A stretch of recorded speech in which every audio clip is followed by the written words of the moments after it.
ሁላችንም እግዚአብሔርን በድለናል፣ ቤተክርስቲያንን አሳዝነናል። ማናችንም ለማናችንም ተጠያቂ አይደለንም። እኔም ኃጢአተኛ ነኝ፣ እናንተም ኃጢአተኛ ናችሁ። ኃጢአትም ሰርተናል፣ ጎስቁለናል፣ ረክሰናል፣ በድለናል፣ ሰንፈናል፣ ደንቁረናል፣ አላዋቂዎች ሆነናል።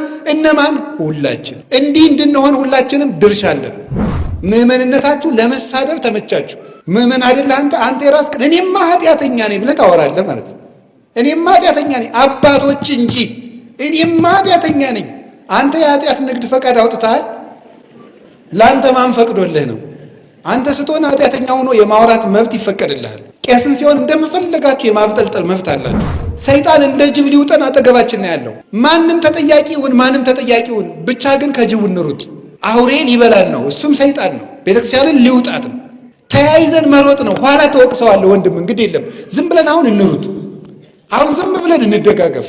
የሚያምኑ ሰዎች ልባቸው ስንት ነው? አንድ ነው። ዛሬ ቤተ መቅደስ ውስጥ የገቡ 5 ቄሶች 5 ሳይሆን 500 ልብ ነው። ይቅርታ፣ ባልና ሚስት ቁጥራቸው ስንት ነው? 2። ስንት ልብ ነው ያላቸው? 1 ሚሊዮን። ኢትዮጵያ ስንት ሀገር ናት? አንድ ሀገር ነን። ስንት ልብ ነው ግን ያለን? ምን የሌለን አለ? ሞልቶናል። ጎንደሬ ልብ አለን፣ ጎጃሜ ልብ አለን፣ ወሎዬ ልብ አለን፣ ሸዋዬ ልብ አለን፣ መቀሌዬ ልብ አለን፣ ጅማዬ ልብ አለን፣ ሶማሌዬ ልብ አለን፣ አዲስ አበባዬ ልብ አለን። የሌለን ልብ አለን። እንዲህ አሁን በእውነት እግዚአብሔር በሚያውቀው በዚህ ዘመን ያጣ ነው ይሄንን ነው። በየጎጡ ማሰብ፣ በየአገሩ ማሰብ፣ በየግል ማሰብ ከፍተኛ የሆነ ሃይማኖትን ከመካድ የሚከፋ በሽታ ነው። ቤቱን እየፈለጡ እየማገዱ አቶ ገሌ ጥሩ ጎረቤቴን አከብራለሁ ይባላል። የሰውየውን ቤት ማገሩን እየመዘዙ እያቃጠሉ ግድግዳውን እያፈረሱ ወንድሜ ገሌ አይባልም። በማርያም በቤተክርስቲያንና በሚካኤል ቤተክርስቲያን፣ በገብርኤል ቤተክርስቲያንና በጊዮርጊስ ቤተክርስቲያን ፈጽሞ የተለያየ ማለት ነው። ሰንበት ትምህርት ቤት ከሰንበት ትምህርት ቤት ፉክክር፣ ጽዋ ማህበር ከጽዋ ማህበር ፉክክር፣ እኔ በልጥ። አንድ ልብ ፈጽሞ የለም። እንዲህ ያለ ነገር ማን ያመጣብን? ኢንተርኔት ውስጥ ብትገቡ ሁሉም ሰው የቤተ ክርስቲያን ተቆርቋሪ ነው። ቤተ ክርስቲያን እንዲህ መደረግ አለበት፣ ያም ተነስቶ ሲኖዶስ እንዲህ ማድረግ አለበት፣ ያም ይመጣና ቤተ ክህነት እንዲህ ማድረግ አለበት፣ ሰባኪዎች እንዲህ ማድረግ አለባችሁ፣ እንትና እንዲህ ማድረግ አለባችሁ። እናንተም በዚህ ቦታችሁ አትበጥብጡ። ብልግ ብለን ጳጳስም ያምረናል፣ ፓትርያርክም ያምረናል። እማንነካካው ነገር የለም። እናማስለዋለን ገብተን ማለት ነው። ለቤተ ክርስቲያን የተቆረቆር እየመሰለን 100 አይነት ሐሳብ በማሰብ ሳንሰበሰብ ስለ መሰብሰባችን የተለያየ ሐሳብ እያወራን ተበትነን እንጨርሳለን። አሁን ለቤተ ክርስቲያን በመቆርቆር የማይታሰብ እቅድ፣ የማይመሰረት ማህበር፣ የማይደረጅ ጽዋ፣ ምን የለም። ሁሉም ተቆርቁሮ መግለጫ ይሰጣል። ምን ይላል? ግን አንድ ልብ ይኖረን። በስመ አብ ወወልድ ወመንፈስ ቅዱስ አሐዱ አምላክ። በስመ አብ ወወልድ ወመንፈስ ቅዱስ አሐዱ አምላክ። በስመ አብ ወወልድ ወመንፈስ ቅዱስ አሐዱ አምላክ። ይትባረክ እግዚአብሔር አምላከ አበዊነ ቅዱሳን ዘሰባህ ምህረቶ ለአይሊነ። ምህረቱንና ቸርነቱን ይቅርታውን በሕይወታችን ላይ ያጸናንልን እግዚአብሔር ስሙ የተመሰገነ ይሁን። የእናታችን የቅድስት ድንግል ማርያም የቅዱሳን መላእክትና የቅዱሳን ሁሉ ረድኤት አይለየን። የተከበሩ መላከ ሰላም ኤፍሬም ሙሉ ዓለም የባህር ዳር ሀገረ ስብከት ስራ አስኪያጅ፣ የተከበራችሁ አባቶቻችን መምህራን፣ ካህናት፣ ዲያቆናት፣ የደብሩ አስተዳዳሪ፣ ሌሎችም የአድባራት የገዳማት አስተዳዳሪዎች፣ የእግዚአብሔር ቤተሰቦች ሁሉ አንድ አምላክ በሚሆን በአብ በወልድ በመንፈስ ቅዱስ ስም እንደምን ዋላችሁ? እንዴት ሰነበታችሁ? እንደምን ቆያችሁ? ቸርነት የባህሪ ገንዘቡ የሆነ ፈጣሪያችን ላደረገልን ነገር ሁሉ ስሙ የተመሰገነ ይሁን። በመካከላችን ተገኝቶ እንዲያስተምረን ቅዱስ ፈቃዱ ይሁንልን። እንግዲህ እንደ እግዚአብሔር ፈቃድ ብዙ ርዕሰ ጉዳዮችን በማለዳው ክፍለ ጊዜ ክፍል 1 ባስተማሩን መምህርም በጥያቄ መልስና መልሱም ስንወያይ ቆይተናል። ለዕለቱ ግን እንደማጠቃለያ የሚሆንን አንድ የመጽሐፍ ቅዱስ ክፍል አንስተን ዕለቱን እናጠቃልላለን ማለት ነው። ለዚያ ማጠቃለያ የሚሆንን ርዕስ አንድ ልብ በሚል ርዕስ ነው። እስኪ በሉ ሁላችሁ።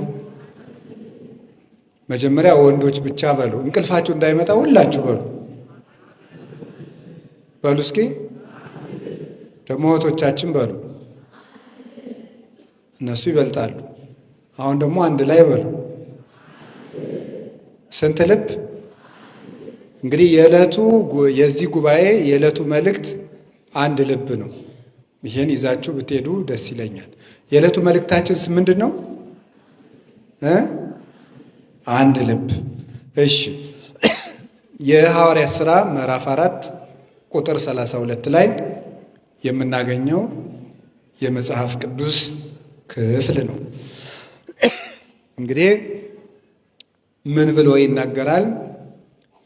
ኩሎሙ እለ አምኑ በአሃዱ ልብ ወበአሃቲ መንፈስ አልቦ እሙስቴቶሙ ዘይብል ዘዚአየ ነዋይ አላ ዘኩሎሙ ህቡረ ይላል። ያመኑትም ሁሉ አንድ ልብ ነበራቸው። ያመኑትም ሁሉ አንድ ልብ ነበራቸው። ከነሱም መካከል ይህ የኔ ነው የሚል አልነበረም፣ የሁሉም አንድ ነበር እንጂ ይላል።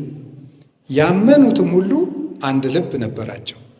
የሐዋርያት ሥራ ምዕራፍ 4 ቁጥር 32፣ የሐዋርያት ሥራ ምዕራፍ 2 ቁጥር 43 ላይም ታገኙታላችሁ። ሁለት ቦታ የተነገረ ነው።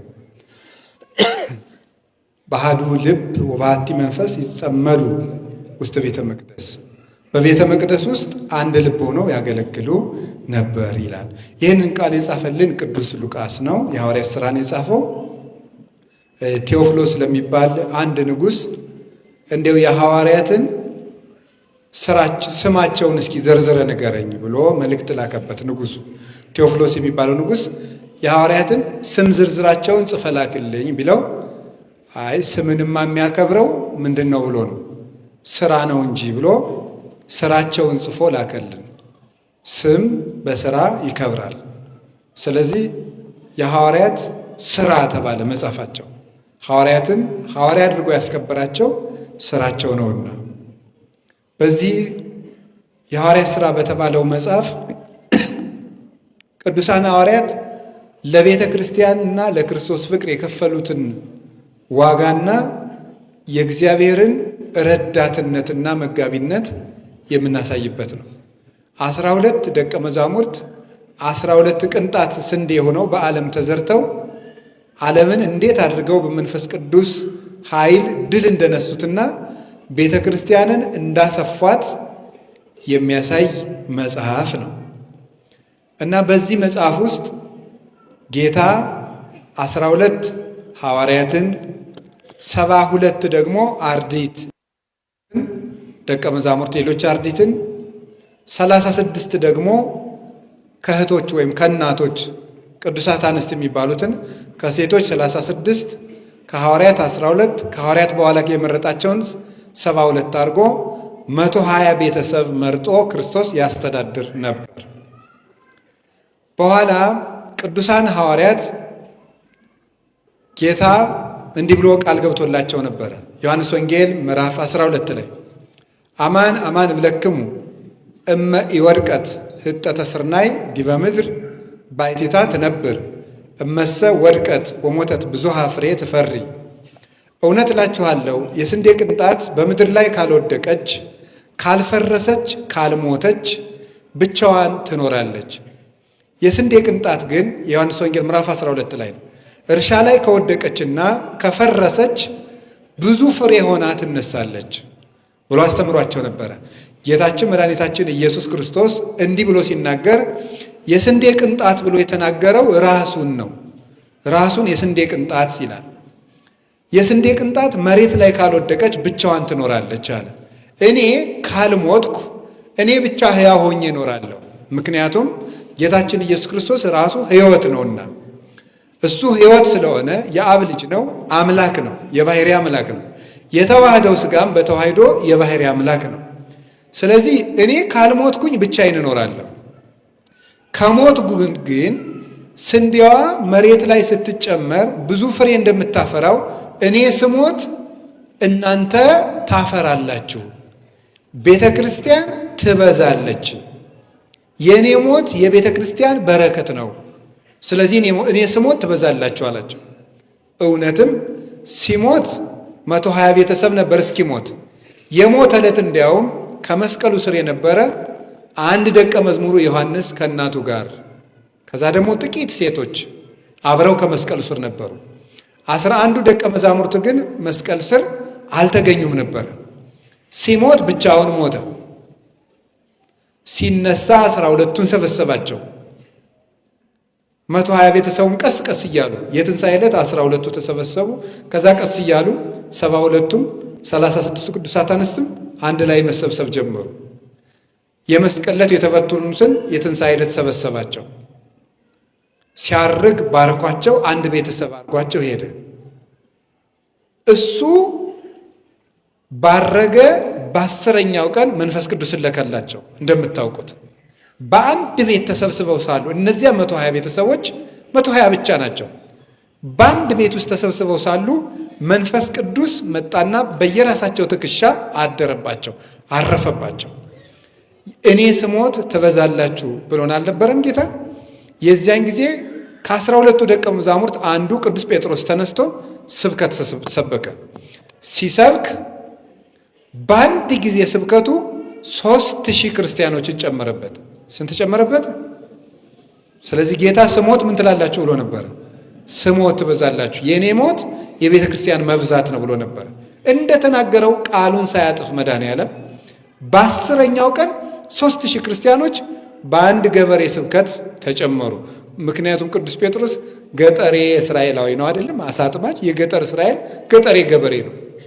መንፈስ ቅዱስ በባዶ አእምሮ ላይ ልቡን ለሰጠው ሰው እንደሚሰራ ሲያስረዳን በዚያ ምስኪን የነበረ የ55 ዓመት ገበሬ መንፈስ ቅዱስ በልቡ ነው አድሮ 3000 ሰዎችን ንግግር ከሚታወቅበት ከግሪክና ከሮማ የመጡትን በራሳቸው ቋንቋ የመንፈስ ቅዱስ ቃል እንዲሰማቸው አድርገው 3000 ተጨመረበት። ዓመት ተቀምጠው ክርስቲያኖች ሐዋርያት ዓመት ኢየሩሳሌም ሲቀመጡ በእስጢፋኖስ ስብከት ተጨምሮ 8000 ክርስቲያኖች በአንድ ዓመት ውስጥ ኢየሩሳሌም ውስጥ ሞሉ። 8000 ክርስቲያኖች።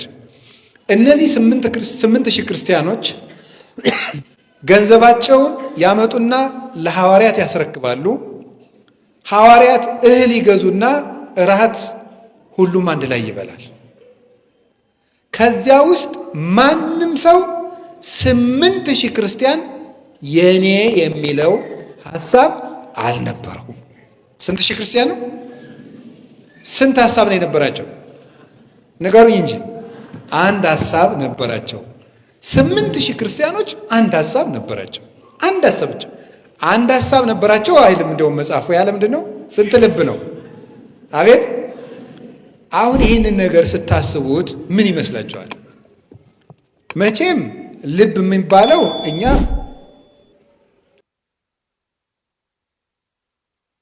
የምትባለው እቺ ደም የምትረጨው ከረጢት ናት መቼስ አይደለም? እቺ ደም የምትቀበለውና የምትረጨው ናት ልብ የተባለችው። እና አንድ ልብ ከሆነ ሁላቸውም እያወጡ ጥለው በሆነ ሰው አንድ ልብ እያሰቡ ነው ወይም በዚያች ደም በአንድ ሰው ደም እየረጩ ነው በአንድ ሰው ልብ። እንደሱ ማለት መቼስ አይሆንም። እና ልብ የሚባለው ምንድን ነው? ልብ ሰው የሚያስበው በልቡ ነው በጭንቅላቱ ነው? ንገሩኝ እንጂ ሰው የሚያስበው በዚህ ነው በዚህ ነው? በዚህ ነው በዚህ ነው? እስኪ የምታስቡበትን ንኩት። ለማንኛውም እንዳንረባበሽ ንኩ። የምታስቡበትን ማሰቢያችሁን ንኩት። በምን አውቃችሁት ነው? እኔ የሚመስለኝ ያወቃችሁት እንደው ብዙ ሊቁ ናችሁ ሳይሆን ያወቃችሁት በጣም ብዙ ስትጨናነቁ ሎድ እንደበዛበት ቴሌቪዥን እየሞቃችሁ እዚህ ላይ ይመስለኛል። በዚያ ባትማሩ እንኳን ሲነዳችሁ ታውቁታላችሁ። ራስህን ፈልጦ ሲጥልህ ቢያንስ በዚህ ይገባሃል፣ በዚህ እንደምታስብ ነው። እንደው በቃ የአእምሮ ባለሙያ መሆናችን ይቅርብን። እንደዚያ ከሆነ ልብ ማለት ማሰብ ነው። ልብ እውቀት፣ አእምሮ ማለት ነው። ልብ የሚለው ቃል ግዕዝ ነው። ልብ ማለት አእምሮ ማለት ነው፣ እውቀት ማለት ነው። ልባዌ ማለት ማስተዋል፣ ልብ ልባዌ፣ ለበወ ለበወት ማለት ማስተዋል፣ እውቀት፣ አእምሮ ማለት ነው። ስለዚህ ልብ ማለት እውቀት ከሆነ ለምንድን ነው ይቺ ደም የምትረጨው ልብ የተባለች? ለምን ይመስላችኋል? ለምንድን ነው እንደዚህ የተባለበት ምክንያት ሰው ነፍስ አለው። ነፍስ አለው። ነፍስ ስራዋን የምትሰራው እዚህ ውስጥ ነው። እዚህ ላይ ነው የምትሰራው። ይሄ የነፍስ የስራ ፋብሪካዋ ነው። ይሄ ቦታዋ ነው፣ ስራ ቦታዋ ነው። ይሄ ሐሳቧን የምታዘጋጀው እዚህ ውስጥ ነው። ይሄን ተጠቅማ ነው። ነፍስ ደግሞ ሰውነት ውስጥ እንድትኖር ደም ያስፈልጋታል። ደም ከደረቀ ቀጥታ ደም ከተማዋ ስለሆነ ነፍስ ጥላው ትሄዳለች። ነፍስ ጥላው ስለምትሄድ የሰው ልጅ ከዛ በኋላ ማሰብ አይችልም ማለት ነው። ስለዚህ ነፍስ እንድትኖር ደም ያስፈልጋታል። ነፍስ እንድትኖር ነፍስ ያስፈልጋል። ነፍስ ደግሞ በደም ማኗሪነት እየኖረች ሐሳቧን እዚህ ውስጥ ታዘጋጃለች። ብዙ ደም ነው የሚለቀቀው። እንግዲህ ትልቁ የደም ጋን ወደ ጭንቅላት የሚሄደው ነው። ስለዚህ በዚያ መሰረት አእምሮዋን ደም ውስጥ ትኖርና ሐሳቧን እዚህ ላይ ታዘጋጃለች ነፍስ። እና በዚያ ምክንያት ይገርማችኋል፣ ከተማይቱ ከረጢቲቱ በነዋሪው ምክንያት ምን የሚል ስም አገኘች? ነገሩኝ እንጂ ልብ። ምክንያቱም ነዋሪዋ ነፍስ አስተዋይ ስለሆነች በነዋሪቱ በነፍስ ምክንያት ከረጢቲቱ ልብ። ለምሳሌ የአንድ ሀገር ንጉሥ ወይም የአንድ ከተማ ከንቲባ በመኪና ሲመጡ መኪናው ሲመጣ ምኑ መጡ ትላላችሁ? ንጉሱ መጡ ትላላችሁ? ንጉሱ ናቸው መኪና ነው ግን እየመጣ ያለ? ንገሩኝ እንጂ። ስለዚህ ንጉሱ ሲመጡት መኪናው ናቸው እንዴ? መኪናው መጡ መቼም አትሉም። ንጉሱ መጡ ነው። ለምንድን ነው ንጉሱ መጡ የተባለ? መኪናይቱ ውስጥ ባለው ሰውዬ ምክንያት ንጉስ ተብላ ተጠራች ማለት ነው። ማደሪያ ባዳሪ፣ አዳሪ በማደሪያ ይጠራል ይባላል በቤተ ክርስቲያን አስተምህሮ። ልብ የተባለችው እሷ ናት። ስለዚህ ህሊናሁ ለብእሲ መንፈሱ ይእቲ ይላል ቅዱስ አትናቴዎስ ሃይማኖተ አበው ላይ። የሰው እውቀቱ የሰው ልቡ ነፍሱ ናት ይላል። የሰው እውቀቱ የሰው ልቡ ነፍሱ ናት። ታዲያ ያመኑት አንድ ልብ ነበራቸው ማለት አንድ ሐሳብ ያስቡ ነበር ማለት ነው። አንድ ሐሳብ ያስቡ ነበረ። አንድ ልብ ነበራቸው እንጂ አንድ ከረጢት ነበራቸው አይሆንም። አንድ የሁሉ ጭንቅላትም ተጨፍልቆ በመዶሻ አንድ እንደዚህ የተደወለቦለ ቅል ሆኑ ማለት አይደለም። መቼስ ምን ማለት ነው? አንድ ሐሳብ ያስቡ ነበረ። አንድ ሐሳብ ያስቡ ነበረ ከሚለው የምትጨምሩበት አንድ ነገር ነው። እነዚህ ሰዎች አንድ ሐሳብ ያሰቡ ለምንድን ነው ስንል ምን ያሉ ሰዎች አንድ ሐሳብ ነበሩ ነው የሚለን? ያመኑ ሰዎች አንድ ሐሳብ ነበራቸው። ለምን? ስለሚያምኑ። የሚያምኑ ሰዎች ምንጊዜም ልባቸው ስንት ነው? በሞቴ ንገሩኝ እንጂ የሚያምኑ ሰዎች ልባቸው ስንት ነው? አንድ ነው። አይገርማችሁም? 8,000 ሰው ልነግራችሁ ነው። 8,000 ሰው አንድ ልብ ሊኖረው። ዛሬ ቤተ መቅደስ ውስጥ የገቡ 5 ቄሶች 5 ሳይሆን 500 ልብ ነው። ይቅርታ ያው እኔም ውስጥ ስላለው ችግር የለም፣ አብረን ነው የምንሰዳደብ። እኔ ማለት ነው በቃ እኔ ብለው አባ በሉት ችግር የለም። ሌላውን ቄስ ተውና እኔ ነው እሱን ተውት። እኔ ብቻዬን ስንት ልብ ነው ያለኝ? ማት ልብ። ስትጸልዩ ይሁት እንግዲህ ማለት ስትጸልዩት አሁን ራሱ ስንት ልብ ነው ያላችሁ? አሁን ራሱ በዚህ ሰዓት ሱቅ ሄዳለ፣ እቁብ ሄዳለ፣ እድር ሄዳለ፣ ሚስቱ ጋር ሄዳለ፣ ወደፊት የሚያገባት ሚስቱ ጋር ሄዳለ፣ ገበያ ሄዳለ፣ አሜሪካ ሄዳለ፣ ስኮላርሺፕ ጋር ሄዳለ።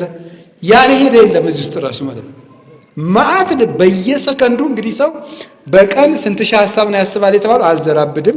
ሐኪሞች ሲሉ የሰማቸው እኔ እንግዳ 20 ሺህ ይበሉ ምን ይበሉ እኔ አላውቅም። ዞሮ ዞሮ በጣም ብዙ ሺህ ሐሳብ ነው የሰው ልጅ ጭንቅላት በየቀኑ የሚያበላ። ያመኑ ሰዎች ግን ስንት ልብ አላቸው? አቤት አንድ ልብ አላቸው። አንድ ልብ አላቸው። ሰዎቹ የመጡ ከየት ነው?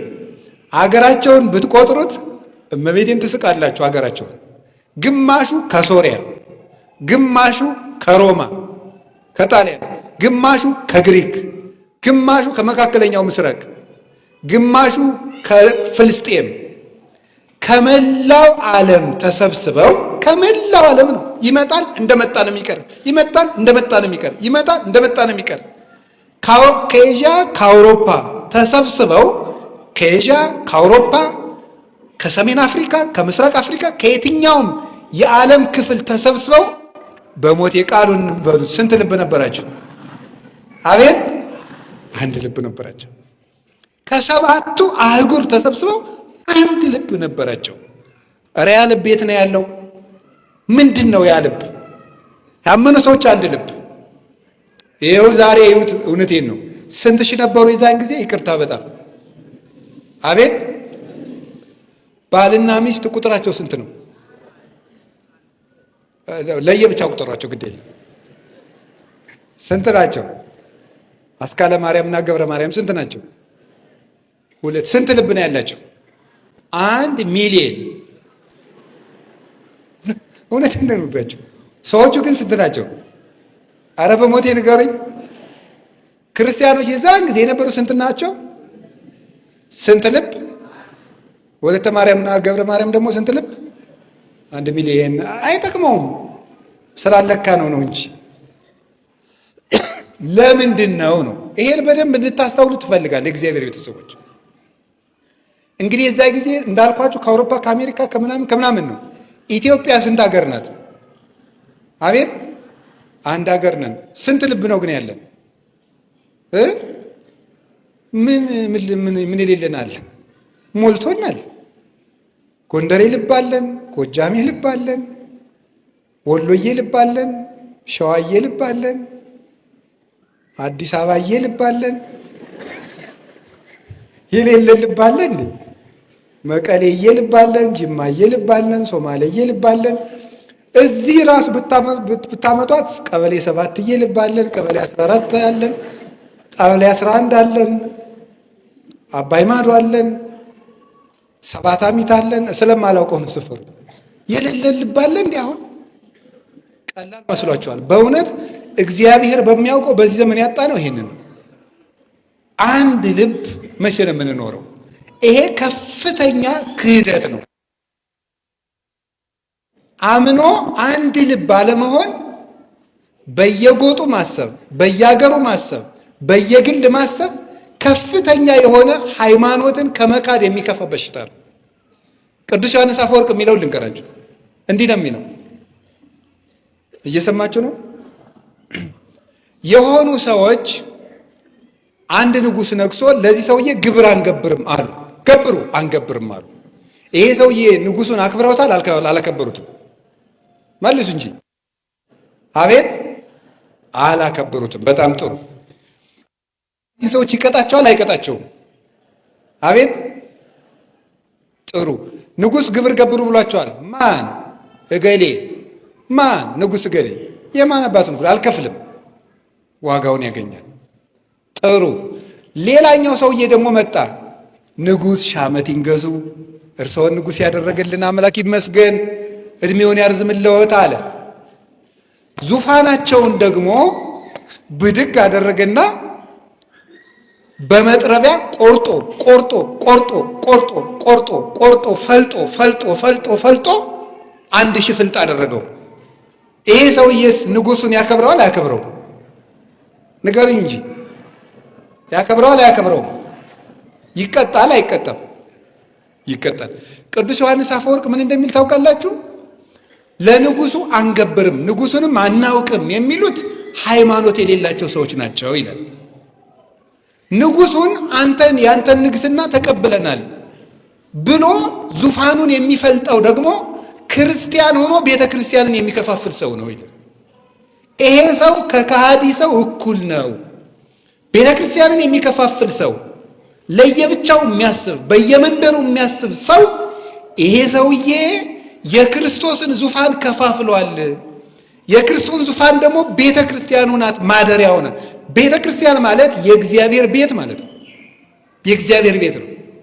ቤቱን እየፈለጡ እየማገዱ አቶ ገሌ ጥሩ ጎረቤቴን አከብርሃለሁ ይባላል እንዴ? የሰውየውን ቤት ማገሩን እየመዘዙ እያቃጠሉ ግድግዳውን እያፈረሱ ወንድሜ ገሌ አይባልም። ያመኑትም ስንት ልብ ነበራቸው? አቤት! እና በሞቴ የተወደዳችሁ የእግዚአብሔር ቤተሰቦች አንድ ልብ እናስብ።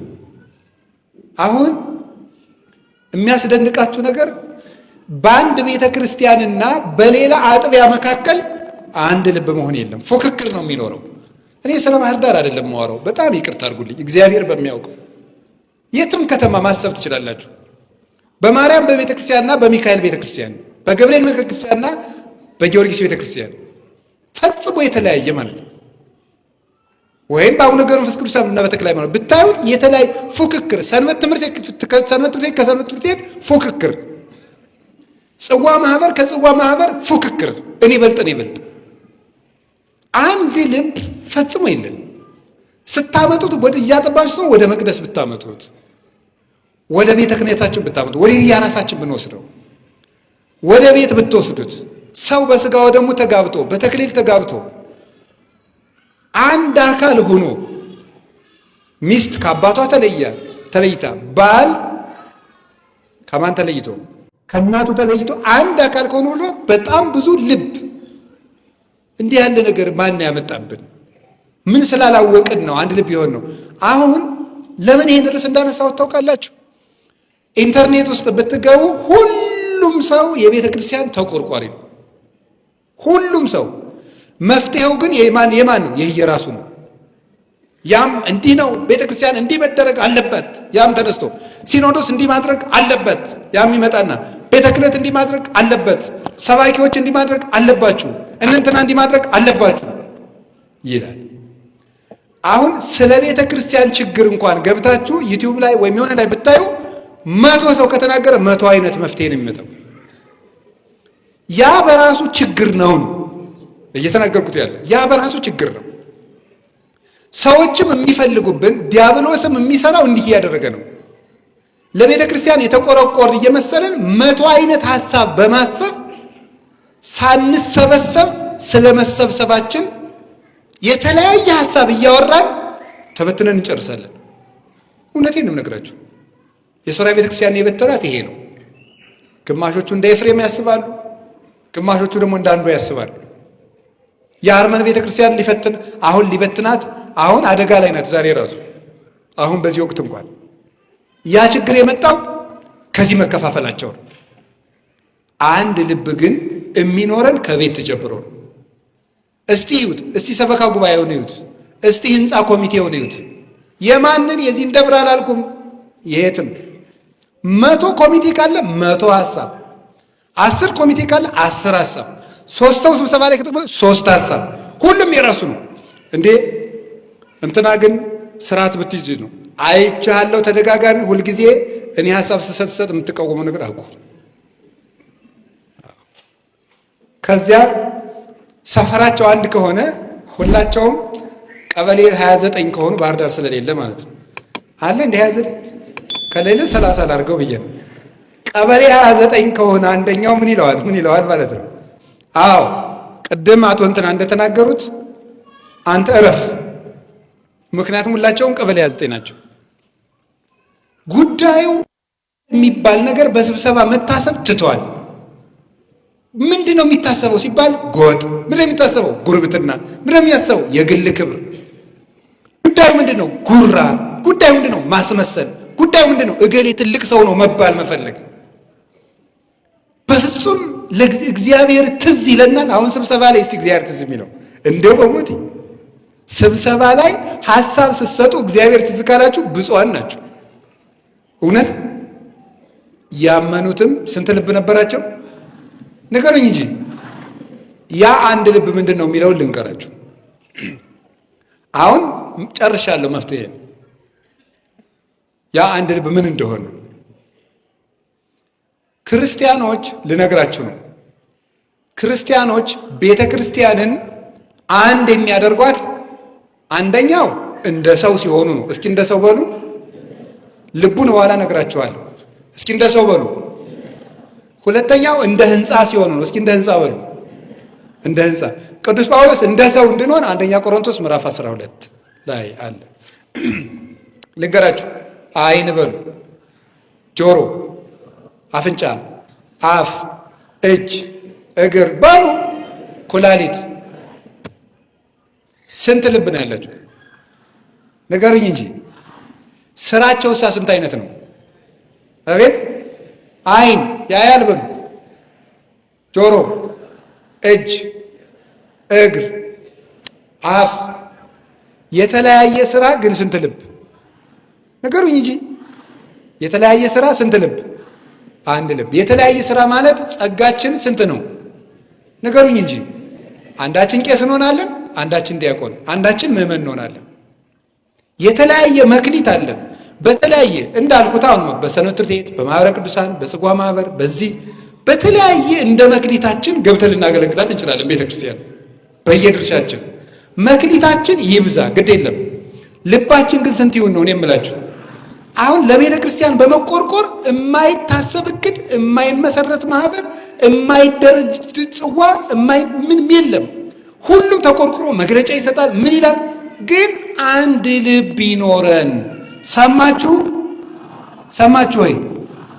ሁሉ ደግሞ ስርዓቱን ጠብቆ በየቦታው ይኖራል። እስኪ በየቦታው በሉ ንገሩ እንጂ። ዓይን ለምሳሌ የት ነው የሚኖረው? ሁልጊዜ ሁላችሁ የራሳችሁን አሳዩ። እዚህ በሉ እንጂ። ጥሩ። ዓይን ከእግር በታች ቢሆንስ? ጫማ ውስጥ ቢሆን በረገጥክ ቁጥር ስታለቅስ ትውላለህ ማለት ነው። ሁሉም የሚያምረው ቦታው ላይ ሲሆን ነው። እስኪ ቦታው ላይ ሲሆን ነው በሉ ንገሩኝ እንጂ። አዎ እግር እያጣበቀ ቢያጎርሰንስ? እንደዚህ ትቢያ ስትቅም ትውላለህ ማለት ነው። ሁሉም በቦታው ነው በሉ እንጂ።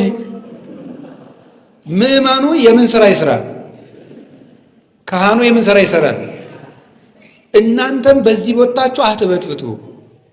ብልግ ብለን ጳጳስም ያምረናል፣ ፓትርያርክም ያምረናል። እማንነካካው ነገር የለም። እናማስለዋለን ገብተን ማለት ነው። ምዕመንነታችሁ ለወሬ የተመቻችሁ ነው። ምዕመንነታችሁ ለመሳደብ ተመቻችሁ። ምዕመን አይደለህ አንተ የራስህን እኔማ ኃጢአተኛ ነኝ ብለህ ታወራለህ ማለት ነው። እኔማ ኃጢአተኛ ነኝ አባቶች እንጂ እኔማ ኃጢአተኛ ነኝ። አንተ የኃጢአት ንግድ ፈቃድ አውጥተሃል። ለአንተ ማን ፈቅዶልህ ነው? አንተ ስትሆን ኃጢአተኛ ሆኖ የማውራት መብት ይፈቀድልሃል። ቄስን ሲሆን እንደምፈለጋችሁ የማብጠልጠል መብት አላችሁ። ሁላችን የድርሻችን እንወጣ። ማናችንም ለማናችንም ተጠያቂ አይደለንም። እኔም ኃጢአተኛ ነኝ፣ እናንተም ኃጢአተኛ ናችሁ። ሁላችንም እግዚአብሔርን በድለናል፣ ቤተ ክርስቲያንን አሳዝነናል። እንዲህ እንድንሆን ሁላችንም ድርሻ አለን። ኃጢአትም ሰርተናል፣ ጎስቁለናል፣ ረክሰናል፣ በድለናል፣ ሰንፈናል፣ ደንቁረናል፣ አላዋቂዎች ሆነናል። እነማን? ሁላችን። እገሌ ለገሌ ነው እያል ብንሆን አይሆንም። ጅብ ሲመጣ ጅቡ በአጋጣሚ እዚህ ላይ ከደረሰ እግር ብድግ ብሎ አልሮጥም። ለምን? ጆሮ ቀድመ መስማት ነበርብህ፣ አይን ማየት ነበርብህ። ቀድመ እኔ ከዚህ በኋላ አልንቀሳቀስም ብትል ይቀረጭምሃል። ባየሁ ሰዓት ሩጥ፣ ተጠያቂ ኋላ ይመረመራል። አሁን እኛ እውነቴን ነው ጎበዝ፣ ሰይጣን እንደ ጅብ ሊውጠን አጠገባችን ነው ያለው። ማንም ተጠያቂ ይሁን ማንም ተጠያቂ ይሁን፣ ብቻ ግን ከጅቡ እንሩጥ። አውሬ ሊበላን ነው፣ እሱም ሰይጣን ነው። ቤተክርስቲያንን ሊውጣት ነው። ተያይዘን መሮጥ ነው። ኋላ ተወቅሰዋለሁ ወንድም፣ እንግዲህ የለም ዝም ብለን አሁን እንሩጥ። አሁን ዝም ብለን እንደጋገፍ። አንተ ነብር እየመጣ ጅብ እየመጣ እገሌ በቀደም የተሳደብከውን ነገር ረፍ አይባልም። መጀመሪያ ሩጥ፣ አምልጥ። መጀመሪያ ዲያብሎስ ይተዋል። መጀመሪያ ከክርስቶስ ጋር እንገናኝ። እኔ የምነግራችሁ እሱን ነው። በሁሉ እንደ ሰው ሕዋሳት ተባብረው ሰውየውን እንደሚያኖሩት በአንድ ልብ ግን ያስባሉ። እሱን ልብ ገና አልተናገርኩትም። የመጀመሪያው ሁለተኛው እንደ ሕንፃ ነው። እስኪ እንደ ሕንፃ በሉ። ኤፌሶን ምዕራፍ 2 ቁጥር 21 ላይ ሁሉም እንደ ሕንፃ በስርዓት ተጋጥሟል ይላል። እንደ ሕንፃ እኛ ለቤተ ክርስቲያን መጀመሪያ እንደ ሰው እንሁን። ሁላችንም በመክሊታችን እናገልግል። በጆሮአችን አንዳችን አይን፣ አንዳችን ጆሮ፣ አንዳችን ጣፊያም ሆነ አገልግል። ብቻ ቤተ ክርስቲያን ውስጥ እኔ አስፈልጋለሁ ብላችሁ አስቡ። ኑ እዚህ ውስጥና አብረን እንጋጠም ነው የምላችሁ ያለ።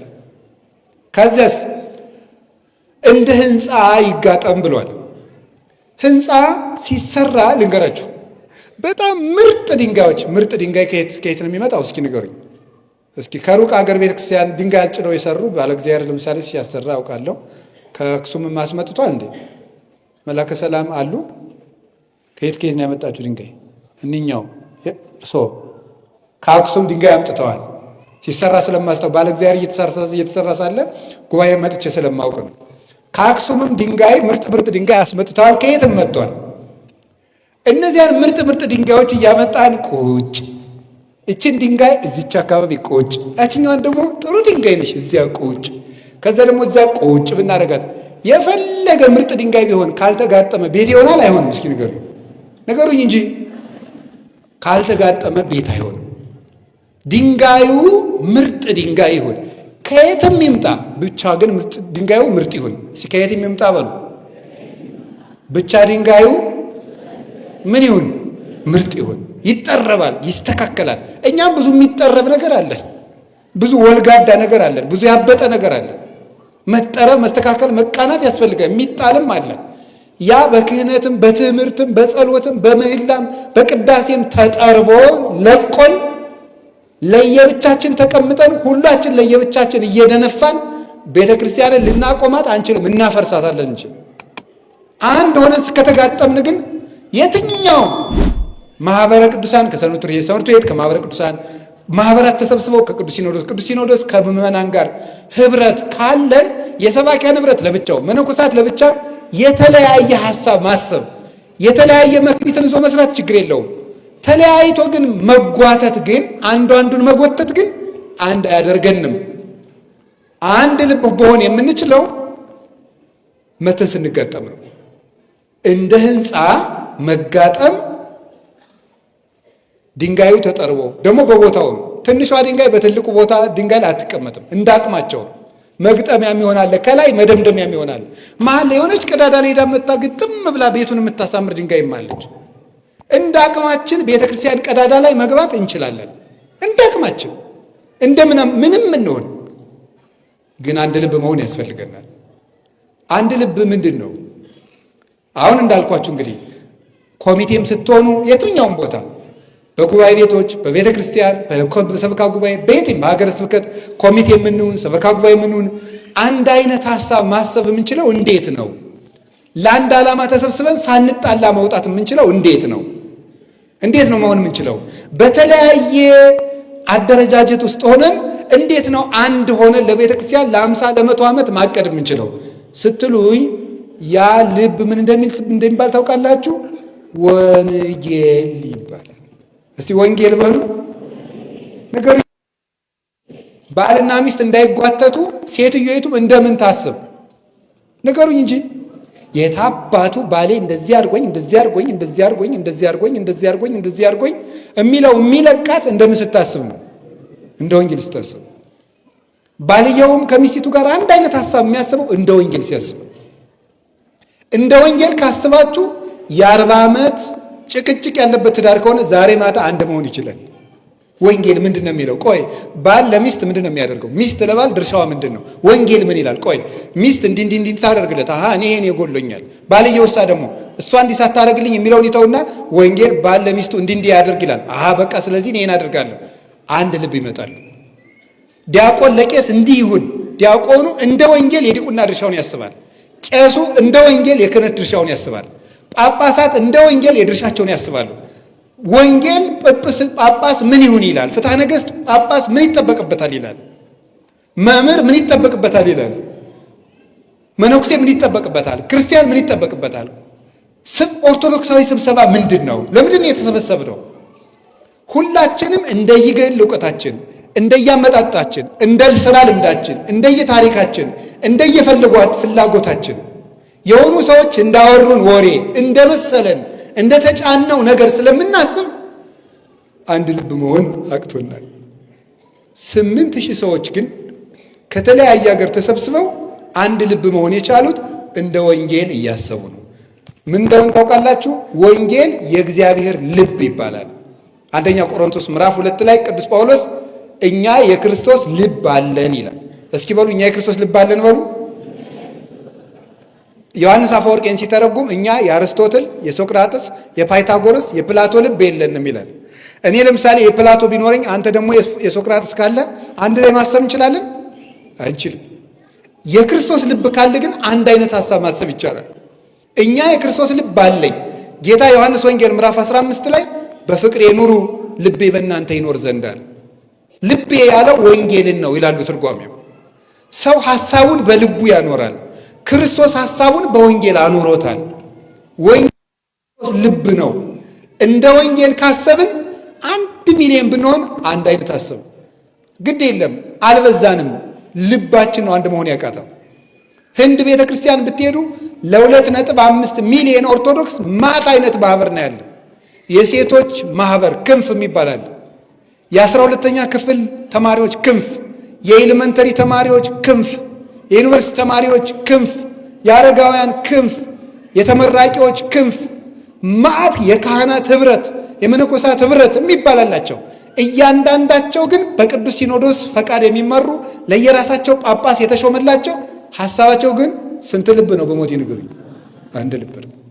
አንድ ልብ እንድናስብ በየቀኑ ወንጌል አነቡ፣ ወንጌል ተማሩ። መጨረሻ ላይ ግን አንድ ምን ሆነው ሁላችንም መቁረብ ስንጀምር ነው። ቅዳሴ ስንቀድሰን መጨረሻ ላይ ቄሱ ስጋው ደሙን እየፈተተ ምን እንደሚል ታውቃላችሁ? አንድ ቃል ይላል፣ ሀበነ ንህበር በዘዚአከ መንፈስ ቅዱስ ወፈውሰነ በዝንቱ ጵርስፎራ ከመብከ ንሄው ዘለኩሉ ዓለም። ምን ብሎ ይናገራል? አብና ወልድ በመንፈስ ቅዱስ አዋሃጅነት ሕይወትነት አንድ አምላክ ሆናችሁ እንደምትኖሩት እኛንም በመንፈስ ቅዱስ አንድ እንድንሆን አድርገን በዚህ ስጋና ደምም የመለያየት በሽታችን ፈውስልን፣ አንድ እንድንሆን አድርገን ብሎ ነው ቄሱ ስጋው ደሙን የሚፈትተው። አያችሁ፣ አሃዱ ብሎ የጀመረውን ቅዳሴ አንድ አድርገን ብሎ ይጨርሳል። ሲጀምርም አሃዱ ብሎ ነው የሚጀምረው።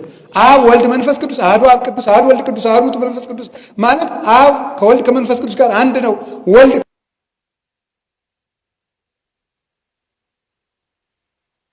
ጀምሮ በአንድነት ይጨርሳል። ስጋው እንዲሁም ቅዱስ ኤፍሬም ምን ይላል? ነፍስ ስትወጣ አንድ ሰውዬ የነበረው ከወር በኋላ ብትሄድ አይኑ ለብቻው ፈርቶ፣ ጆሮ ለብቻው ነው፣ አጥንቱ ለብቻው ነው ይለያይ። ህዋሳት የሚለያዩት ነፍስ ስትወጣ ነው። ክርስቲያኖች የሚለያዩት የክርስቲያኖች ነፍሳቸው መንፈስ ቅዱስ ከነሱ ሲለይ ነው ይላል። መንፈስ ቅዱስ ሲለይ ክርስቲያኖች እንደ ህዋሳት መለያየት ይጀምራሉ። መንፈስ ቅዱስ በክርስቲያኖች ላይ ሲያድር ደግሞ ነፍስ ብዙ ህዋሳትን አንድ ሰው አድርጋ እንደምታንቀሳቅሰው እንደ አንድ ቤተ ክርስቲያን ያስባሉ። ወነአምን በአሐዱ አምላክ ወነአምን በአሐዱ እግዚእ። በስንት አምላክ ታምናላችሁ? ኃጢአት በሚሰረይባት በስንት ጥምቀት ታምናላችሁ? ከሁሉ በላይ በሆነች በስንት ቤተክርስቲያን ታምናላችሁ? ስንት ሃይማኖት አላችሁ? ስንት መምህር አላችሁ? ክርስቶስ ነው። ስንት ነው? ስንት አባት አላችሁ? ስንት ሀገር አላችሁ? መንግስተ ሰማያት። ስንት እናት አላችሁ? አንዲት ናት። ስንት ልብስ አለን? በጥምቀት የለበስነው ክርስቶስ ይባላል። የተጠመቃችሁ ክርስቶስን ለብሳችኋል ስለምን እና የእግዚአብሔር ቤተሰቦች ባለንበት ሀገር ሁሉ ባለንበት ሜዳ ሁሉ አንድ ልብ እንዲኖረን አንደኛ መንፈስ ቅዱስ ይደርብን። መንፈስ ቅዱስ የሚያድርብን በቤተ ክርስቲያን ስንለይ ነው። አግናጤዎስ መንፈስ ቅዱስ የት ነው የምትለኝ ከሆነ ቤተ ክርስቲያን ይችውልህ ይላል። ቤተ ክርስቲያን ባለችበት መንፈስ ቅዱስ አለ። ከቤተ ክርስቲያን አንለይ። ሁለተኛ ለስጋው ደግሞ እንዘጋጅ። ሶስተኛ አንድ ሰው ሐሳብ ሲሰጣችሁ ከሰውየው አንጻርና ከራሳችሁ አንጻር ሳይሆን ከወንጌል አንጻር እዩት። ለጋራ ለተሰበሰብንበት ጉዳይም እንደ ግል ሐሳባችን ማቆም ትተን እንደ ወንጌል ሐሳብ እናስብ። መድኃኔዓለም አንድ ልብ ይስጠን። ወስብሐት ለእግዚአብሔር። ይቆየን።